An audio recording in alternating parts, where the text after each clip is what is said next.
C'est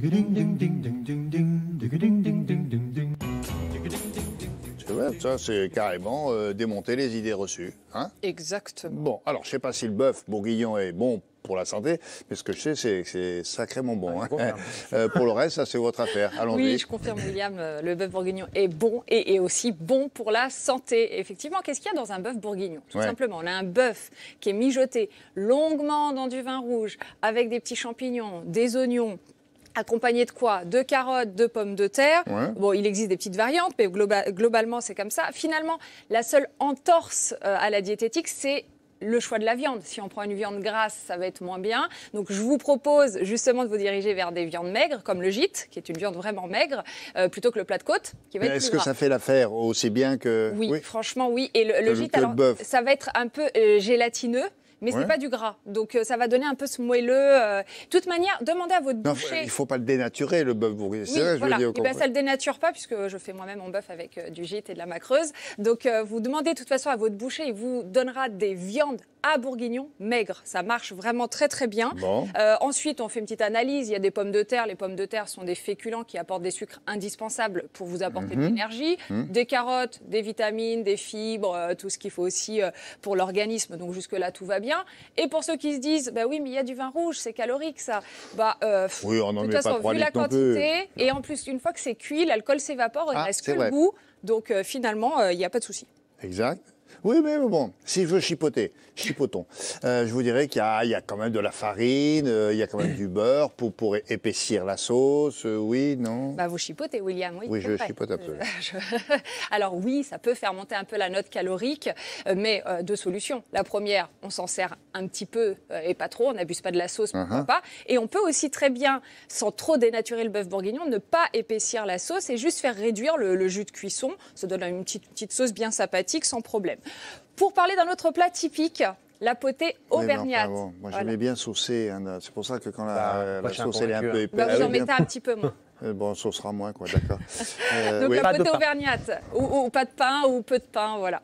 La potée auvergnate, donc c'est à peu près les mêmes ingrédients, un plat typique avec de la viande de porc, de la charcuterie, du chou, des carottes, des pommes de terre, les saucisses, justement, on va en parler. Donc oui, il y a de la charcuterie. Là, c'est pareil, hein, tout va se jouer dans le choix de la viande. Effectivement, pareil, si vous allez sur un jambonneau pour faire votre potée ou de la palette, c'est plutôt maigre. Il ne faut pas avoir peur du porc, hein, il y a vraiment des morceaux qui sont maigres. C'est sûr que si vous servez uniquement de petits salés et de saucisses à tout va, c'est un petit peu moins bien. Voilà, c'est sûr qu'on peut plus se diriger sur ces viandes-là. Après, faites votre propre analyse encore une fois. Des pommes de terre, j'en parlais, c'est parfait hein, pour l'énergie. Des choux, des navets, des carottes, bon, des fibres, des vitamines. La viande, je disais, vous apporte des protéines pour la fabrication musculaire. On n'est pas obligé de mettre beaucoup de gras, on peut même ne pas en mettre du tout. Et la potée reste vraiment savoureuse, hein. Le but étant de ne pas dénaturer. Elle reste vraiment très bonne. Mais un jour, vous allez nous faire du couscous sans merguez, vous. Hein.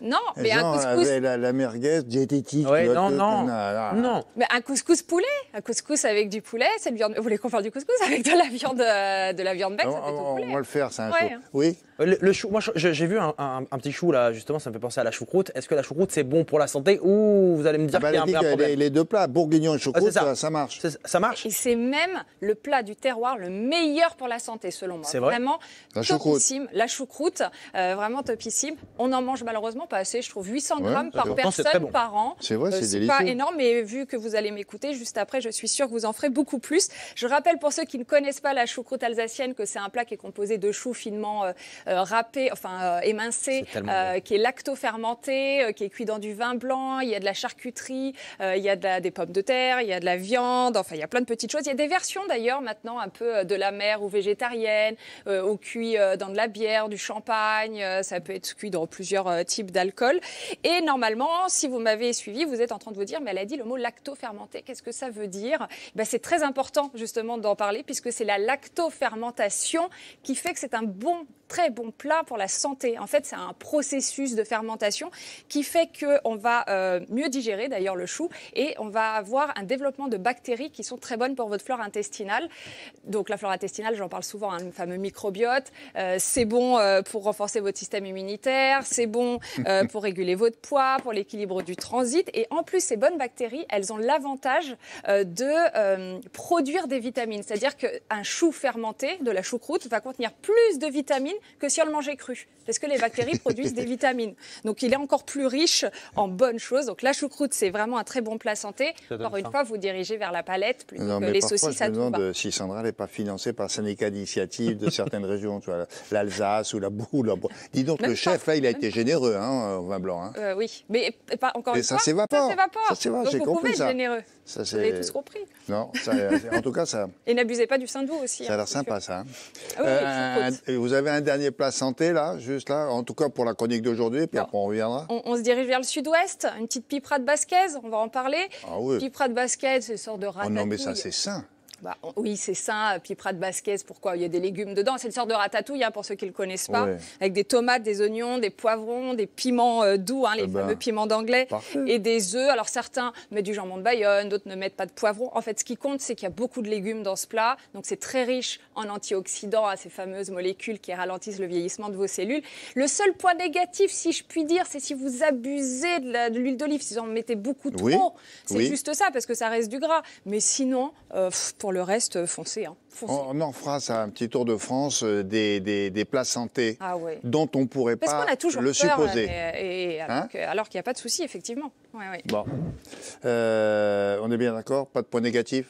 Aucun point négatif du point de vue diététique. Si on avait un seul, c'est qu'il faut se préparer un peu à l'avance parce que ce sont des viandes qui demandent une cuisson longue, sauf pour la pipera de basquez. Donc faites des grosses quantités, congelez-les. Et qui sont meilleures le lendemain. Et quand c'est recuit, c'est encore meilleur. C'est comme la pipérade, là. Comme la chouchouka.